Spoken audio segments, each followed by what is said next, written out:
उनके जलाली नाम में आप सबको सलाम। आप सब लोग खुश हैं? एक दूसरे से मिलिए, गुड मॉर्निंग कहिए। Good morning church.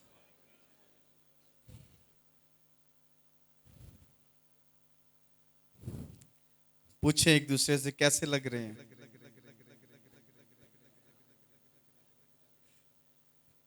आप कैसे लग रहे हैं?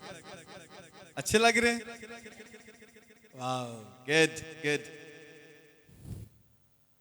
आइए खूबसूरत हिस्सा कलाम में से देखते हैं और फिर हम आगे बढ़ेंगे। यूहन्ना रसूल की मार्फत लिखी गई इंजील 13 बाब और उसकी 33वीं आयत को देखेंगे। John 13 chapter and 33 verse।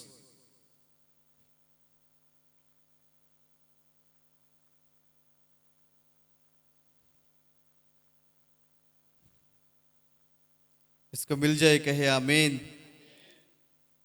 ऐ बच्चों, मैं और थोड़ी देर तुम्हारे साथ हूं।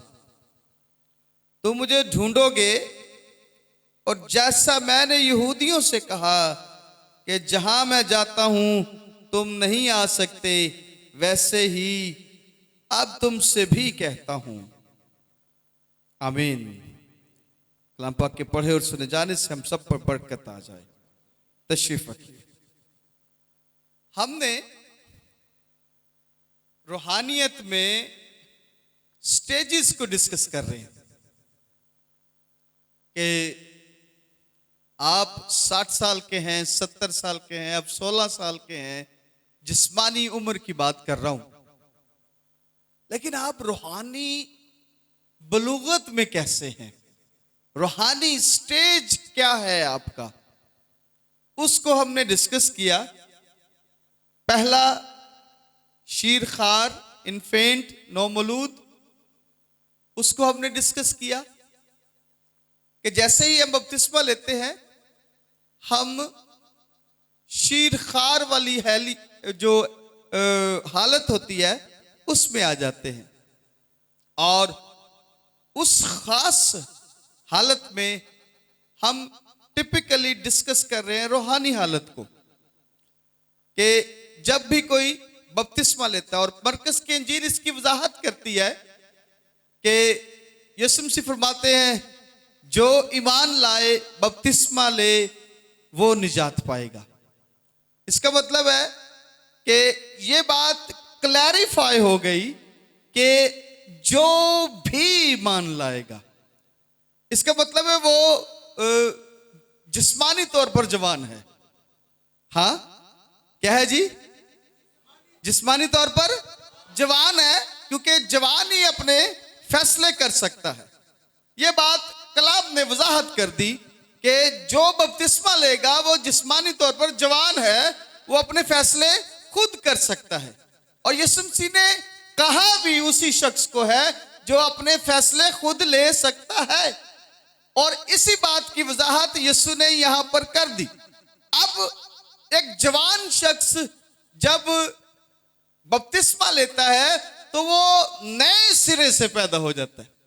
निकोदेमस यीशु के पास आता है और निकोदेमस यीशु से पूछते हैं मैं क्या करूं कि हमेशा की जिंदगी पाऊं? उसने कहा नए सिरे से पैदा हो जा। जिस्मानी उम्र कितनी थी?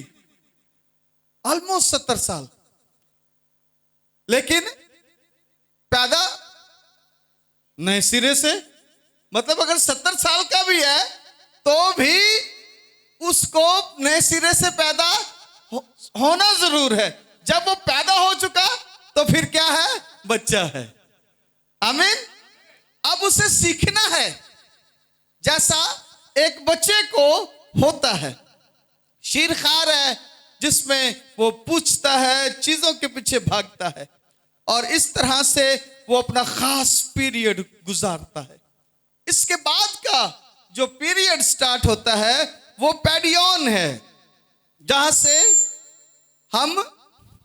हम देखते हैं कि ये ऑलमोस्ट 1 साल और उससे ऊपर का अरसा होता है। जब हम मसीहत में पैदा होने के बाद हम एक साल जब गुजार लेते हैं तो ये साल बड़ा अहम होता है। हम पहले वाले स्टेज से निकलकर, यानी पूछना, भागना, और कलाम फरमाता है कि तू समंदर की लहरों की तरह इधर उधर भागता ना फिर, ये वाला जो स्टेज होता है ये क्रॉस कर जाते हैं। जब ये वाला स्टेज क्रॉस करते हैं तो अगला स्टेज हमारा वेट कर लेता है, हमारा वेट कर रहा होता है, और उसमें हम पैडियन जो स्टेज है हमारा, उसको हम देखते हैं।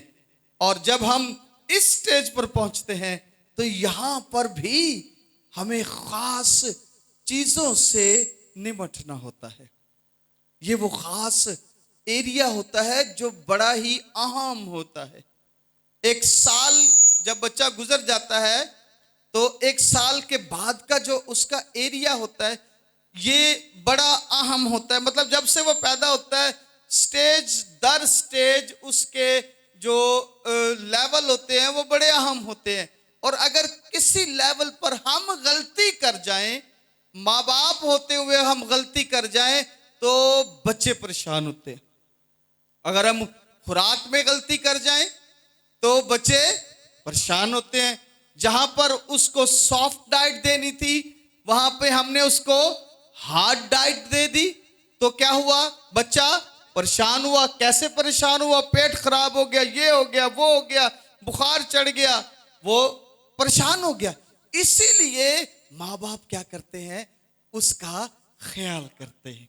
आमीन जी।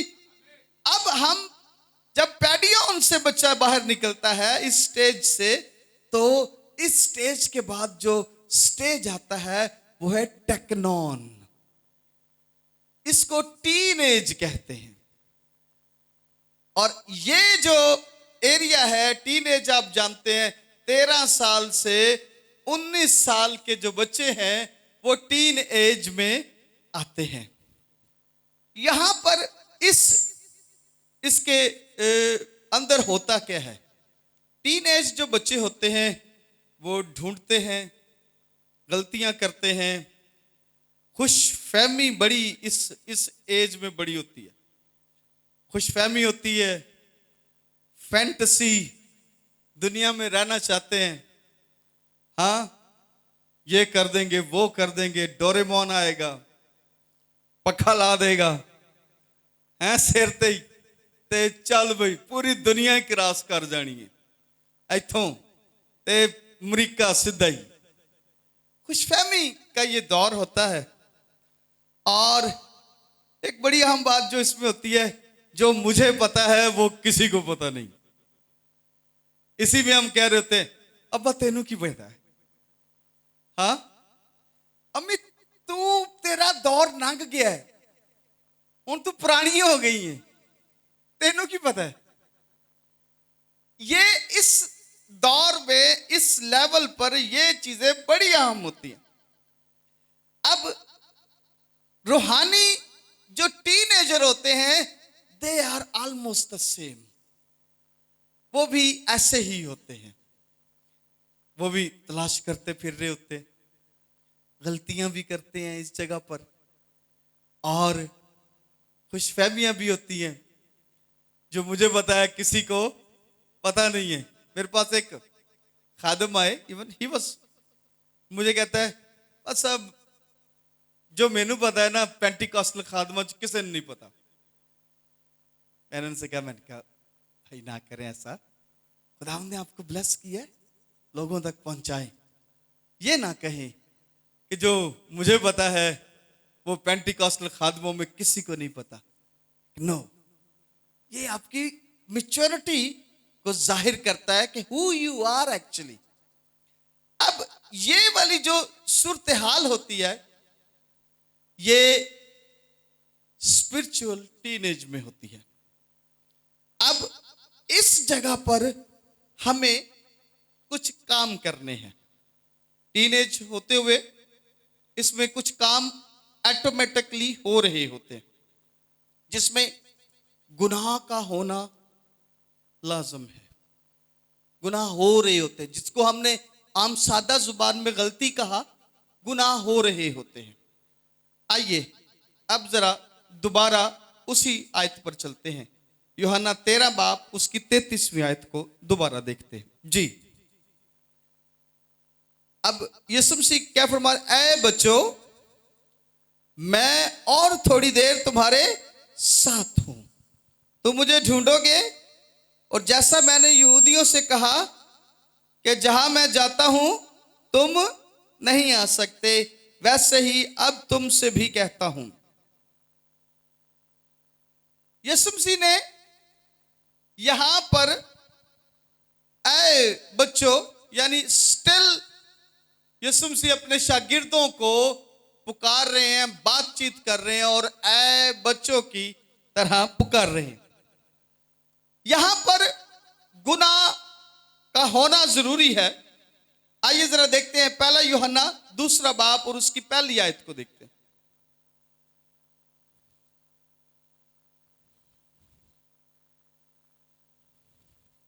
इस एज में जो हम गलतियों की बात करते हैं वो रूहानी एज में, रूहानी लेवल पर गुनाह की बात हो रही है।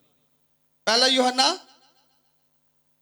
और उसका 2 बाब और उसकी पहली आयत देखते हैं जी। ऐ मेरे बच्चों ये बातें मैं तुम्हें इसलिए लिखता हूं कि तुम गुनाह ना करो, और अगर कोई गुनाह करे तो बाप के पास हमारा एक मददगार मौजूद है, यानी यीशु मसीह रास्तबाज। पहली बात, इस लेवल पर गुनाह गलतियां होती हैं।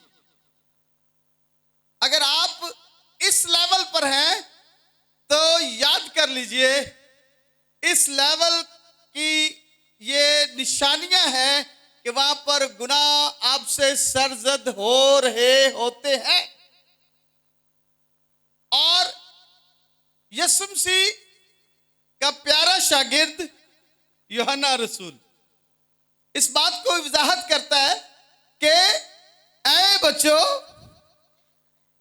ये बातें मैं तुम्हें इसलिए लिखता हूं कि तुम गुनाह ना करो।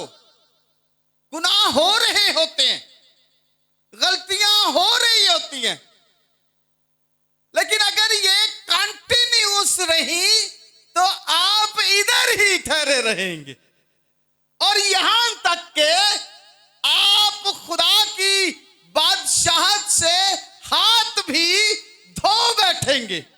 अगर ये काम कंटिन्यूअस चलता रहा, अगर हम जिस्मानी तौर पर देखें कि अगर एक शख्स जो है एक टीनेजर बड़ा जवान भी हो जाता है तो गलतियां ही करता फिरे, तो हम उस शख्स पर एतबार करना छोड़ देते हैं।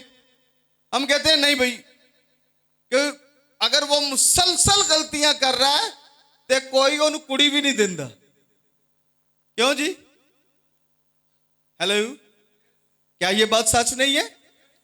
अगर कोई मुसलसल गलतियां कर रहा है, ये भी काम किया, वो भी किया, वो भी किया, वो अच्छा जी सॉरी, फिर शुरू, फिर होई ते जड़ा कुड़ी दा प्यो हुंदा कहंदा नहीं भाई ऐ बंदा मैच्योर नहीं जाएगा, ते मैं अपनी कुड़ी,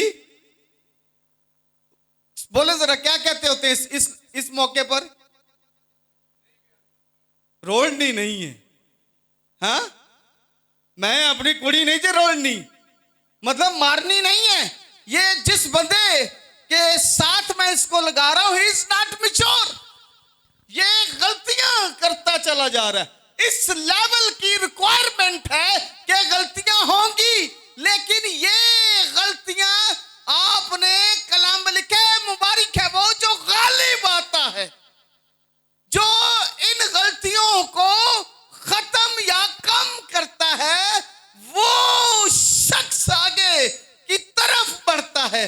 जैसे हम देखते हैं कि हम अगर टीन एज में गलतियां करते हैं तो ये टीन एज की गलतियां एक वक्त आता है कि कम होती चली जाती है।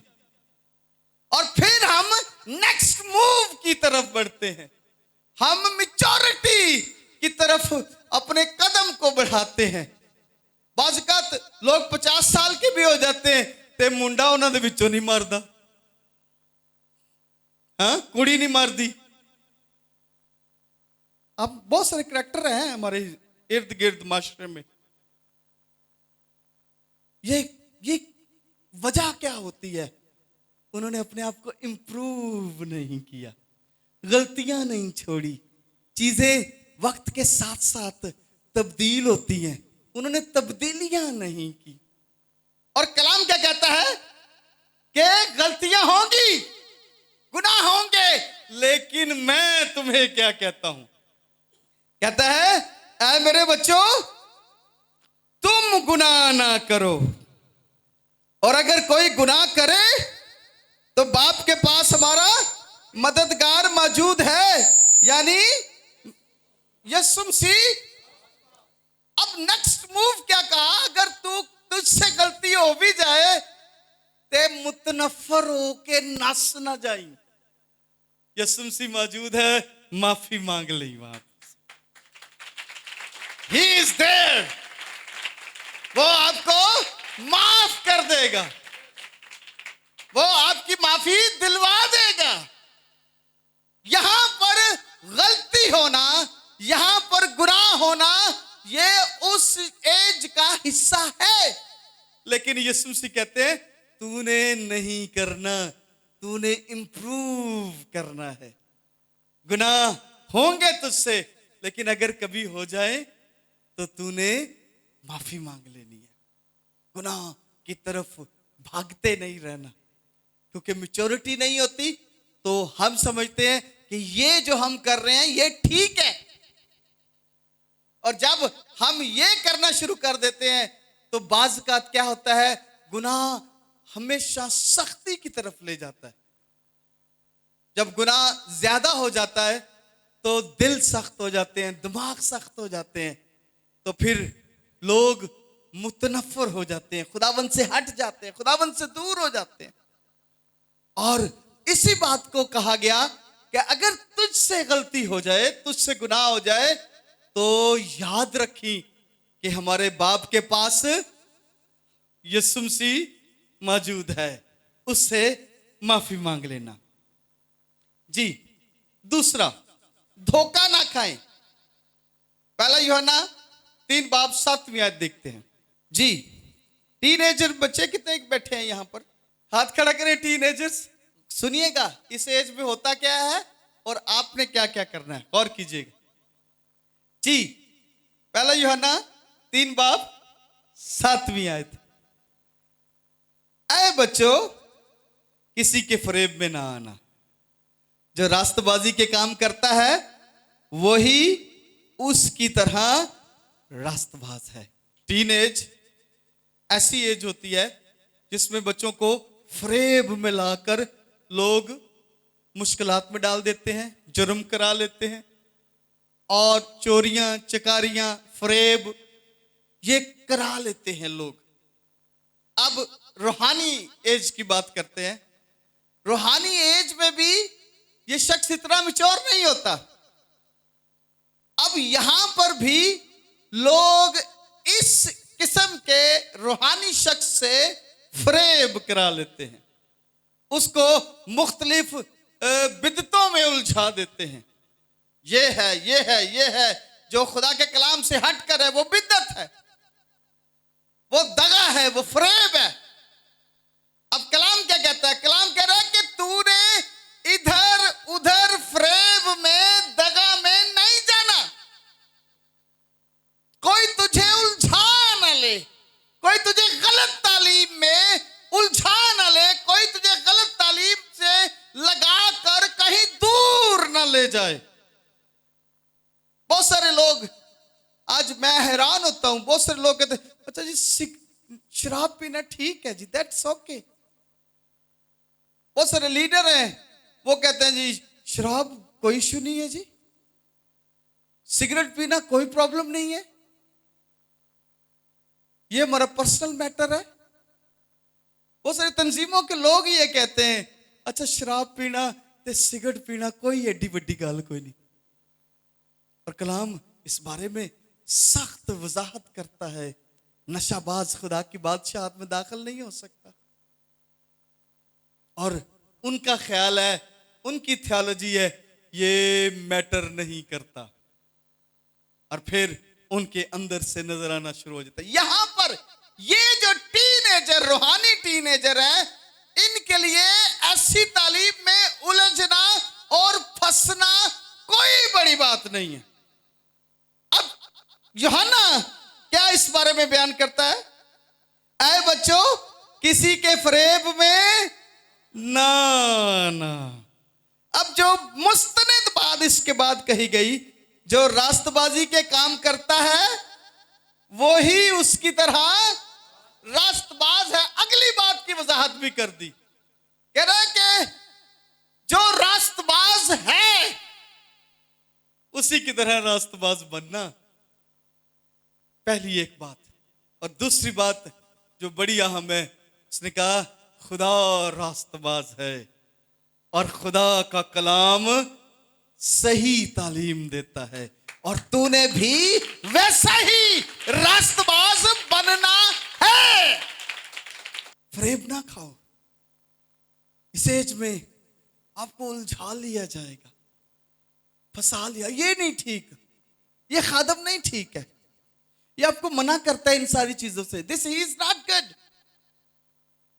कलाम क्या कह रहा है? फरेब ना खाओ। वो शख्स आपको फरेब दे रहा है, आपको उलझा रहा है, आपको गलत साइड पर लगा रहा है, ताकि आप खराब हो जाए और आप अपना लेवल भी देख लें, वेयर यू आर स्टैंडिंग, आप कहां पर खड़े हैं। ओके, इस एज में गलतियां, गुनाह और फरेब होना जरूरी है, लेकिन साथ साथ मेंटोर और उस्ताद समझा रहे हैं। पहले बात यह सुन के गुनाह ना करना, गुनाह होना जरूरी है इस एज में, गलतियां ना करना, गलती होना जरूरी है। और फिर यहां पर यूहन्ना फरमा रहा है कि ऐ बच्चों, फरेब ना खाना, फरेब आना यहां पर जरूरी है। लेकिन साथ साथ मेंटोर, उस्ताद, बाप बता रहे हैं। बच्चे को बाप क्या कह रहा है? पुत्र ये नहीं करना, यहां पर ऐसा होता है। और बाज़ हम इस सारी बात को हम यूं करके बंद कर देते हैं, और नहीं अब्बा, मैं उन एफएससी च पढ़ना ते तू कभी स्कूल दा मुंह नहीं वेखिया, मैं तेरी गल किवें मन ला। नो, अब्बा भी कदी मुंडा हुंदा सी, हैं? क्यों जी, क्यों अब्बे हो? अब्बा भी कदी पेंट बुशट पांदा हुंदा सी। बीन यंग, वो रहा है, उसको पता है कि मैं इसको कैसे गुजार कर आया हूं। आप भी आज यंग हैं, कल बड़े हो जाएंगे। जब अपने बच्चों को कहेंगे, वो भी तो अब्बा तेनू की पता है। अच्छा कैसा लगे? और करे जरा मेरी बात। और मैं इस बात को अक्सर बयान करता हूं, जब आपको आपके बच्चे ये कहे अब्बा तेनू की पता है, कैसा लगेगा आपको? How you feel like that? कैसा लगेगा जी? बताएं जी जरा बाजियो। हाँ भाइयों, बुरा लगेगा कि अच्छा लगेगा?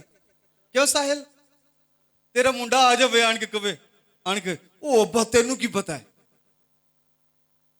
हैं? कैसा लगेगा? बुरा लगेगा। शाबाश। अगर नहीं सुनना चाहते तो आज कहना बंद कर दें, कल से नहीं सुनेंगे। जो आप कर रहे हैं अगले ने करके दिखाना है।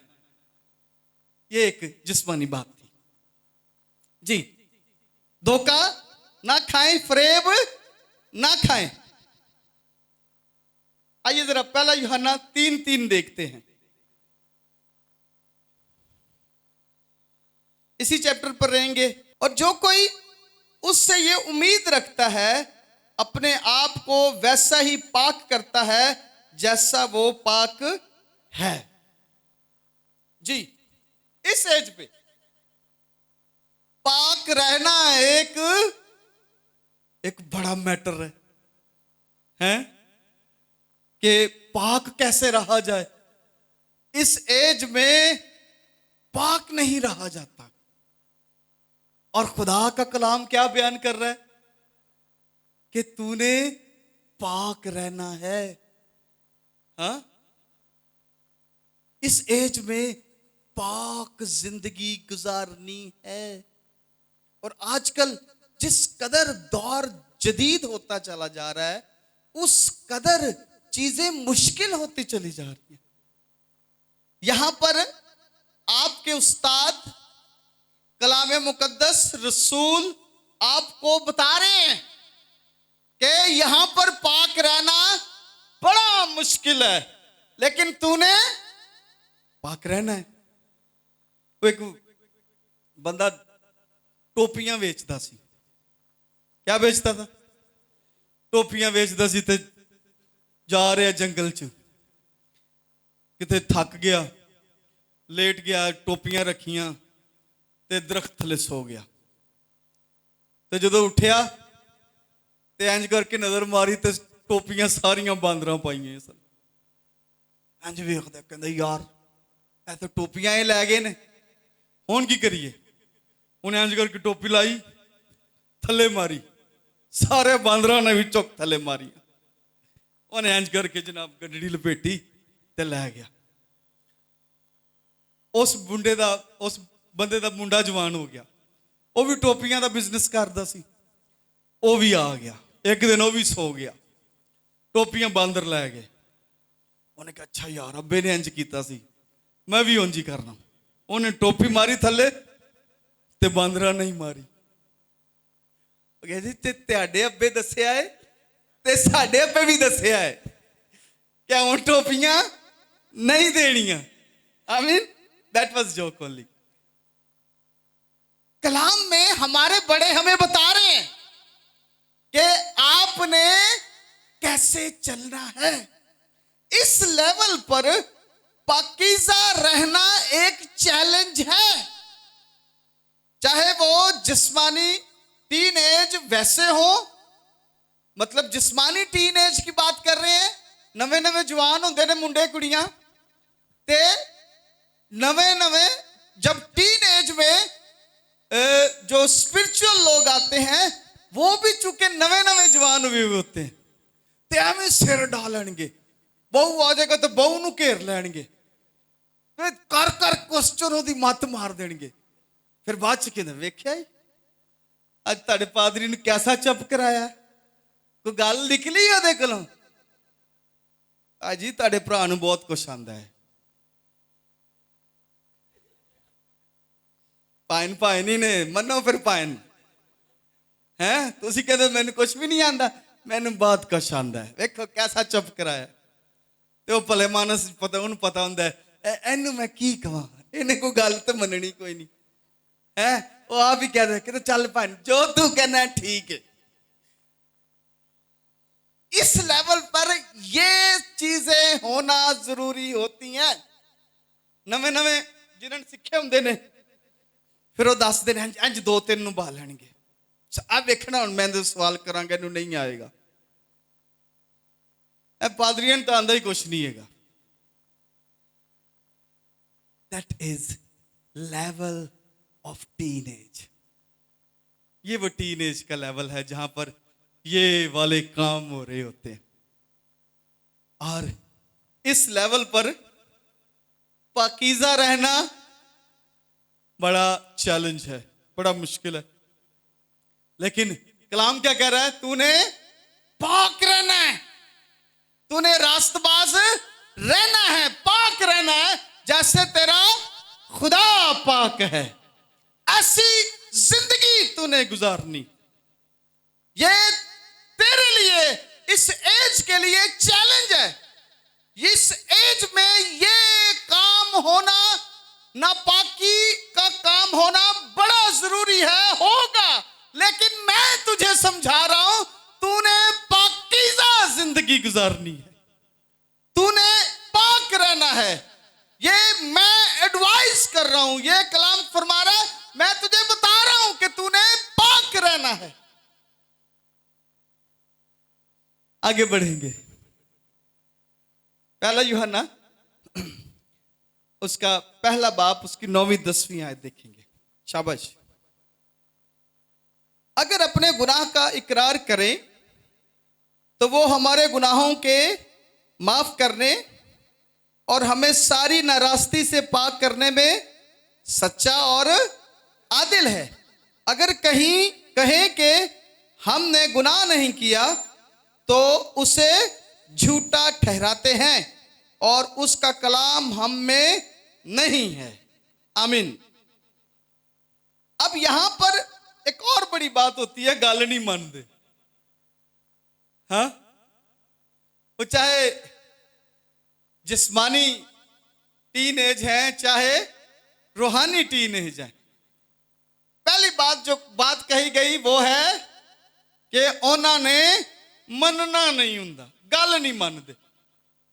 अब इसी बात की वजाहत यहां पर कर दी गई। कहता अगर अपने गुनाह का इकरार करें तो वो हमारे गुनाहों को माफ करने और हमें सारी नाराजगी से पाक करने में सच्चा और आदिल है। अगर कहें हमने गुनाह ही नहीं किया, कहता भाई गल मान लेनी है तुसी। होना है वे कि इस लेवल दी एक क्वालिटी है, वो गल ही नहीं मानते। नहीं जी, होया ही नहीं, है ही नहीं जी, ऐसा हो ही नहीं सकता। कल मेरे बच्चों ने मुझे कहा पापा आज छुट्टी है अकेडमी से। मैं कहा अच्छा यार। मैंने अकेडमी के इनके जो प्रिंसिपल था उसको कॉल कर दिया, भाई यार आज छुट्टी है। कहते नहीं सर। फिर मैंने बड़े से पूछा, मैंने कहा हाँ भाई। राजू वो मेरे दोस्त ने कहा है कि छुट्टी है।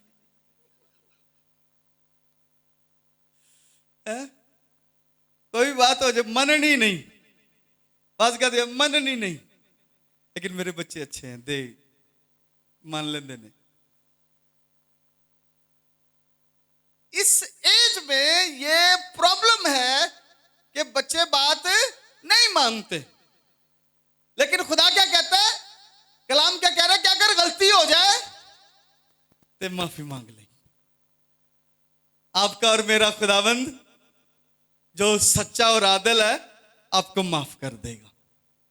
और अगर गलती होने के बावजूद नहीं मानते तो आप फिर उसको झूठा साबित करते हैं। अगर हो जाए तो मान लेना है। आप देखें कि आदम ने से गलती हुई और उसने नहीं माना। हवा से गलती हुई, they did not accept it, और उसका खमियाजा हमें कहां तक भुगतना पड़ा। आप जानते हैं यीशु मसीह की आमद और यीशु मसीह की कुर्बानी, यीशु मसीह का जी उठना, ये उसके बाद की बात है। एक गलती के ना मानने से बंदा कहां जा पड़ता है। गलती हो जाए, एक्सेप्ट इट। बड़े लोग गलतियों को कबूल करते हैं। दाऊद को मैं सलूट करता हूं। गलती हुई, उसने कबूल किया, यस लॉर्ड मुझसे गलती हो गई है। और खुदावंद ने क्या, खुदावंद ने कहा मैंने भी तुझे माफ किया। ये खुदावंद की इस बात की वजाहत है कि जो यहां पर की गई कि अगर तुझसे गलती हो जाए, गुनाह हो जाए तो माफी मांग ले। वो माफ करने में सच्चा और आदिल है और आपको माफ कर देगा। इसकी प्रैक्टिकल एग्जाम्पल खुदावंद ने दी। अगर दाऊद ने माफी मांगी तो उसको मिली प्रैक्टिकल एग्जाम्पल।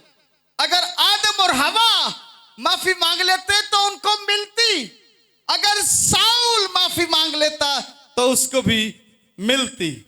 मैं साउल बादशाह की बात कर रहा हूं। जब उससे गलतियां हुई लेकिन उसने कबूल नहीं की और बादशाही उसके हाथ और उसके खानदान से जाती रही। अगर प्रैक्टिकल अप्रोच की बात करते हैं, अगर वो वहां पर मान लेता तो यकीनन मैं कहता हूं कि खुदा की फर्स्ट चॉइस साउल बादशाह था। जब खुदा लोगों ने यानी बनी इस्राएल ने बादशाह मांगना शुरू किया तो पहले तो खुदा को इस बात पर गुस्सा आया, मैं तुम्हारा बादशाह हूं। लेकिन जब लोगों ने इस बात को कहते रहे तो फिर खुदा ने कहा अच्छा। फिर उसने बिन्यामीन कबीले में से साउल को चुना। Saul was the first priority by God, खुदा की तरफ से पहली प्रायोरिटी थी और खुदा उसको शायद रद्द ना करता अगर वो गलती मान लेता और माफी मांग लेता। बाज़ हमारे हाथ से बहुत सारी चीजें इस वजह से निकल जाती हैं कि हम मानते नहीं हैं। इस एज में, रूहानी एज में, जिसको टीन एज कह रहे हैं, गलतियां लोग कबूल नहीं करते, जिसकी वजह से वो बहुत सारी बरकतों से महरूम हो जाते हैं। आइए जरा एक और देखते हैं, पहला यूहन्ना 2:28 आयत। जी, गर्ज ऐ बच्चों उसमें कायम रहो ताकि जब वो जाहिर हो तो हमें दलेरी हो और हम उसके आने पर उसके सामने शर्मिंदा ना हो। आमीन। बड़ी एक अहम बात इस लेवल पे, क्योंकि लोग कुछ पके हुए होते हैं, कुछ कच्चे होते हैं। यहां पर लोगों को खुदावंद यीशु से दूर करना मुमकिन होता है। मैं जिस तरफ आपको लेके जा रहा हूं गौर से सुनिएगा। यहां से यहां इस लेवल पर दूर करना मुमकिन होता है, किया जा सकता है। अब देखें, लोग यीशु को छोड़ देते हैं, लोग यीशु का इनकार कर देते हैं, लोग दूसरे मज़ाहिब को कबूल कर लेते हैं। क्यों? क्योंकि वो उस कदर मिच्योर नहीं होते कि जिस तरह से वो खुदावंद के साथ वक्त गुजारे, पाकीज़गी को देखें, कायम रहे खुदावंद में। अब यहां पर क्या कहा गया? एक खास नसीहत की गई। दोबारा पढ़ते हैं, क्या था जी? 28वीं आई थी। अच्छा जी, गर्ज है बच्चों उसमें कायम रहो। हम आखिरी बात को देखते हैं, ताकि जब वो आए तो उसके सामने शर्मिंदा ना हो। जब वो आए तो शर्मिंदा ना होना पड़े आपको, इसलिए कायम रहें। इस एज में आपने मसीह में कायम रहना है। कोई आपको उससे दूर ना कर दे, कोई आपको पीछे ना कर दे, कोई आपके जहन को मुतनफर ना कर दे, कोई आपके जहन को बिगाड़ ना दे। टीनेज 9वीं 10वीं के बाद जब कॉलेज में जाते हैं तो बहुत सारे लोग आ जाते हैं इधर से उधर से। वो आन के कहना शुरू, अच्छा मुख्तलिफ क्वेश्चंस आपसे करेंगे। अच्छा, क्या यीशु मसीह वाकई ही खुदा का बेटा है? और करें जरा टीनेजर, क्या यीशु मसीह वाकई ही खुदा का बेटा है? हाँ, खुदा का बेटा है। कलाम फरमाता है खुदा का बेटा है। यस, खुदा बाप खुद कहता है ये मेरा प्यारा बेटा है जिससे मैं खुश हूं। और यीशु मसीह खुद कहता है, यीशु मसीह अपने मुंह से भी बयान कर रहा है कि मैं और बाप एक हैं।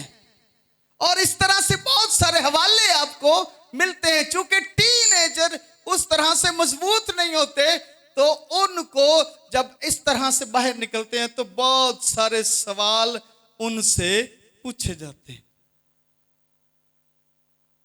और उनको उस जगह से हटाने की कोशिश की जाए। अच्छा, आप फिर मसीहत को छोड़ दें, आप इसको कबूल कर दें, आप उसको कबूल कर लें, क्योंकि बच्चों के अंदर वो उस तरह से मैच्योरिटी नहीं होती, जिसकी वजह से वो कहते अच्छा शायद हम गलत जगह पर हैं।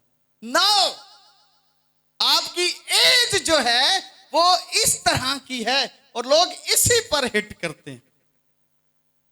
सबसे पहले वो मुझसे, आप लोगों से कहेंगे अच्छा यार तू तो क्रिश्चियन लगता ही कोई नहीं है। This is also attack. ये अटैक है आपकी पर्सनालिटी पर। आप कहें मैं क्रिश्चियन लगता हूं क्योंकि इससे यीशु का जलाल जाहिर होता है। याद रखिए इस बात को। ये सारे उस वक्त हो रहे होते हैं, इस एज में होते हैं, और जिस्मानी के साथ रूहानी एज में भी यही सिस्टम चल रहा होता है। इस एज में भी ये अटैक चल रहे होते हैं। और कलाम क्या आया है? हाँ जी, उसमें कायम रहो ताकि जब वो जाहिर हो तो हमें दलेरी हो और हम उसके आने पर उसके सामने शर्मिंदा ना हो। सारी कौमें, सारी उम्मतें किसके सामने जमा होंगी? गौर करें जरा, किसके सामने? यीशु के सामने लाई जाएंगी। कौमें, उम्मतें यीशु के सामने लाई जाएंगी और यीशु उनका क्या करेगा? इंसाफ करो। कहा लिखा है जो मेरा इनकार करेगा, गौर करें जरा जी, बाप के सामने मैं उसका इनकार कर दूंगा। ये इसी बात की वजाहत है कि यहां पर आपके से क्वेश्चन किए जाएंगे, आपसे पूछा जाएगा, आपको बहकाया जाएगा, आपको दूर किया जाएगा, और आपने कायम रहना है क्योंकि अदालत यीशु ने करनी है। तो जब मैंने यीशु के सामने जाना है तो फिर शर्मिंदा ना होना पवे। ओह खुदावंद माफी दे दीजिए। उस वक्त ये नहीं होना, उस वक्त आप शर्मिंदा होंगे। आइए एक हवाला और देखते हैं, फिर हम इसको क्लोज करेंगे। पहला यूहन्ना 3 बाप उसकी 18वीं आयत। शाबाश। ऐ बच्चों, हम कलाम और जुबान ही से नहीं बल्कि काम और सच्चाई के जरिए से भी मोहब्बत करें। जी, इस एज में, ये एज बड़ी खतरनाक होती है। और करें जरा, ये एज जिस्मानी तौर पर जब हम बच्चे इसमें आते हैं तो वो बचपन से निकल के इस जगह पर पहुंचते हैं, तो पहली जो चीज उनको अट्रैक्ट करती है वो है दूसरी नाजुक सिफ्त कहते हैं, क्या कहेंगे उसको, मतलब दूसरी जात जो है वो उसको अट्रैक्ट करती है। अगर मर्द है तो औरत उसको अट्रैक्ट करेगी, औरत है तो मर्द अट्रैक्ट करेगी। That is natural actually. इस एज में ये काम होते हैं, लेकिन खुदा आपको पाक रहने की तलकीन करता है, चाहे वो लड़का है चाहे लड़की है। इस एज में ये सिस्टम, ये काम होते हैं उन एरियाज में, उन लोगों में जो कि गैर ईमानदार होते हैं। लेकिन जब हम ईमानदार हैं तो फिर खुदा हमें किसी और तरफ की बात करता है। आइए जरा आप दोबारा इस आयत पर चलते हैं। ऐ बच्चों, हम कलाम और जुबान ही से नहीं बल्कि काम और सच्चाई के जरिए से मोहब्बत करें। अब कलाम हमें इस बात की वजाहत करता है कि आपने अब काम ऐसे करने हैं और सच्चाई से आपने खुदा की अजीम मोहब्बत को लोगों तक पहुंचाना है। जो हमारे स्पिरिचुअल जो टीनेजर हैं उनसे ये बात कही जा रही है कि काम और सच्चाई से आपने यीशु की मोहब्बत पहुंचानी है, सिर्फ गल्ला नाल ही नहीं। क्या कहना चाह रहा है? गल्ला नाल ही मोहब्बत नहीं, गल्ला बात, ओ खुदावंद आपको बरकत दे, हम आपसे बहुत प्यार करते हैं, ते जदों कोई पैसे लेना आ गया,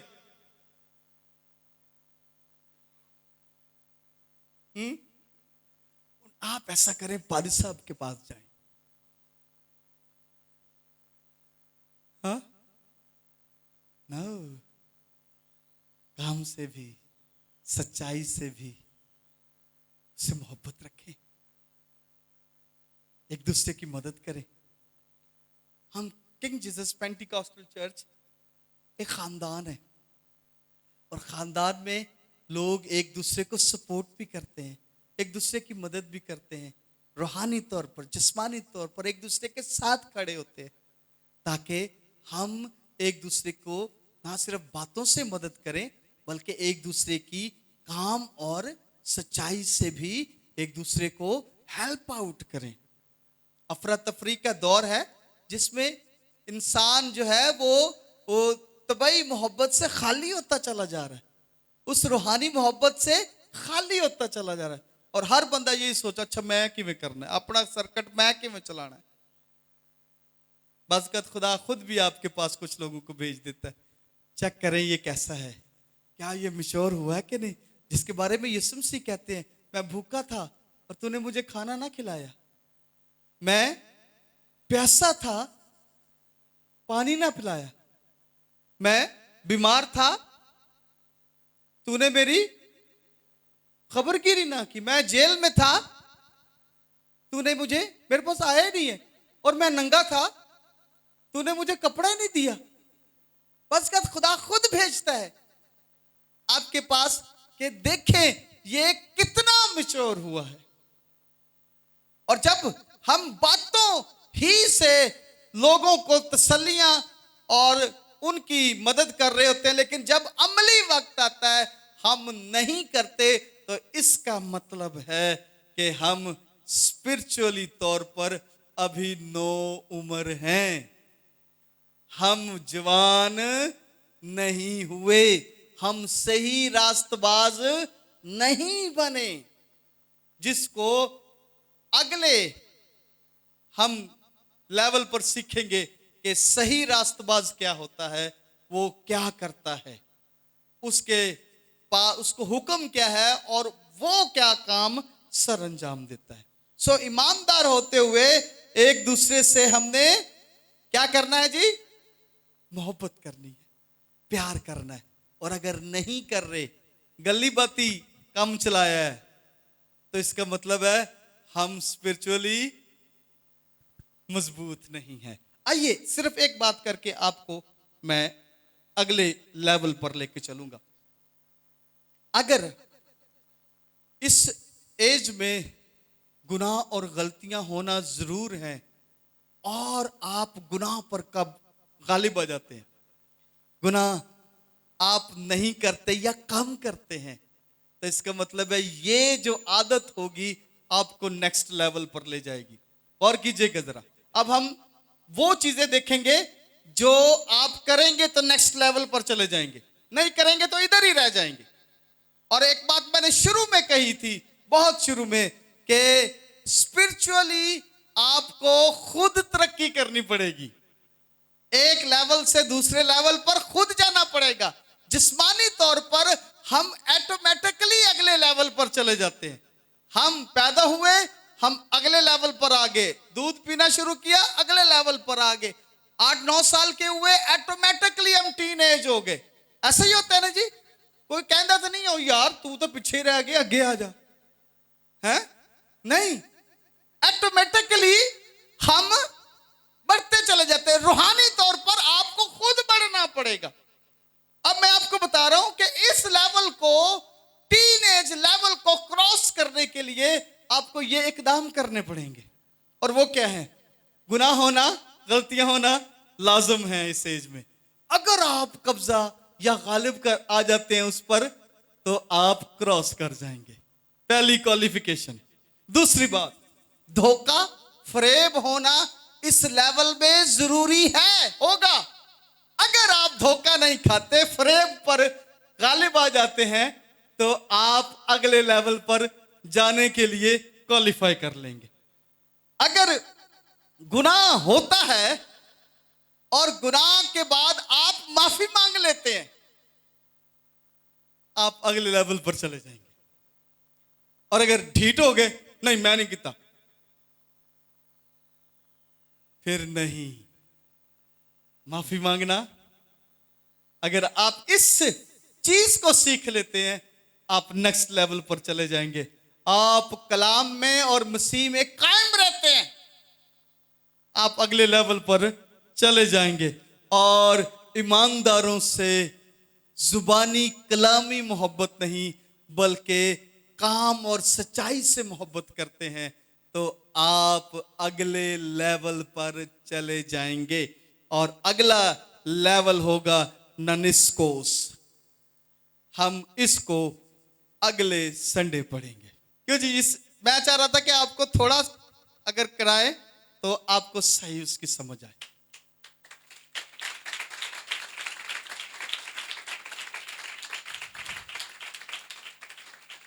हम अगले लेवल को होपफुली, ये वो लेवल होगा जहां पर इंसान यंग मैन होता है, टीन एज से निकल जाता है और यंग, स्पिरिचुअली यंग मैन हो जाता है। हम इस लेवल को थॉरली पढ़ेंगे नेक्स्ट। और आखिरी लेवल होगा हुआस। हुआस यानी वो मिच्योर आदमी जिससे गलतियां नहीं होती।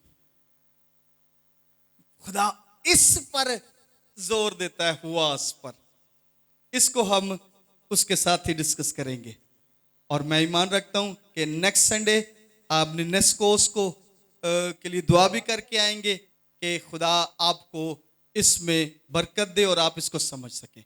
Thank you very much. God bless you.